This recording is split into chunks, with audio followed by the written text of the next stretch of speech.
വീട്ടിലൊരു മത്തങ്ങ കഷ്ണം കണ്ടപ്പോൾ തോന്നിയതാണ് ഒരു മത്തൻ പായസം വെച്ചേക്കാം. കർക്കിടക മാസമല്ലേ, ആരോഗ്യത്തിന് നന്നായിരിക്കും. മത്തങ്ങ ഈ കാണുന്ന വലുപ്പത്തിന് മുറിച്ചിട്ട് നന്നായി കഴുകി കുക്കറിലിട്ടാണ് ഞാൻ വെക്കുന്നത്. കുക്കറിലാവുമ്പോൾ നന്നായി വെന്ത് കിട്ടുകയും ചെയ്യും. കുക്കറിലേക്ക് ഈ മത്തങ്ങ കഴുകി മാറ്റി 1/2 കപ്പ് വെള്ളവും ഒഴിച്ച് 4 വിസിലടിയുന്നത് വരെ വയ്ക്കുന്നു. ഈ കുമ്പളങ്ങ നന്നായി വെന്തതിന് ശേഷമാണ് അത് ഇടിച്ചാണ് നമ്മൾ പായസം ഉണ്ടാക്കുന്നത്.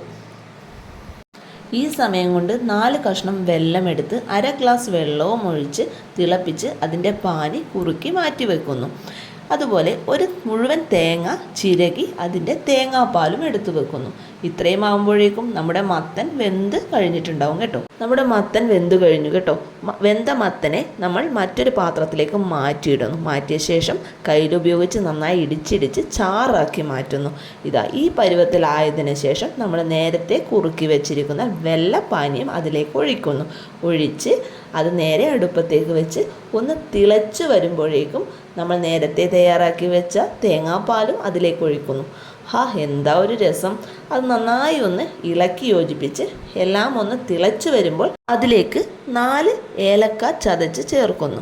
തിളച്ചു കൊണ്ടിരിക്കുന്ന പായസത്തിലേക്ക് ഈ ഏലക്ക ചേർക്കുമ്പോൾ എന്താ ഒരു മണം! നമ്മുടെ പായസം റെഡിയായി കേട്ടോ. എല്ലാം കൂടി ഒന്ന് തിളച്ച് റെഡിയായതിനു ശേഷം നമ്മളത് വാങ്ങി വെക്കുന്നു. ശേഷം ഒരു പാത്രത്തിലേക്ക് മാറ്റി അതിലേക്ക് അല്പം നെയ്യിൽ അണ്ടിപ്പരിപ്പും മുന്തിരിയും കൂടി വറുത്തിടുന്നു. നല്ല ആരോഗ്യകരമായ നമ്മുടെ മത്തൻ പായസം റെഡി.